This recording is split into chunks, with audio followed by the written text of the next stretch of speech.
राळेगावात शिक्षकांची मोठी टंचाई, 18 शाळांना शिक्षकांविना, 30 शाळा एकाच शिक्षकावर, पालक नागरिकांमध्ये चिंता व्यक्त.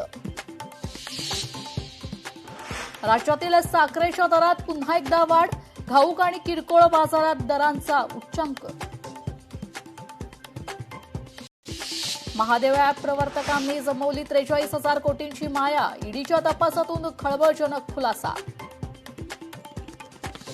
दादरच्या फुल मार्केट बाहेर मनपाची धडक कारवाई, अतिक्रमण हटवताना शेतकऱ्यांच्या मालावर जेसीबी फिरवला, शेतकरी आम्ही व्यापाराचा आरोप.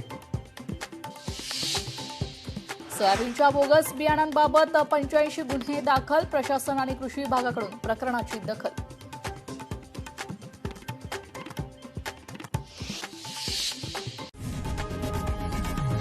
लोकशाही मराठी ऐका, पहा, जागरूक रहा.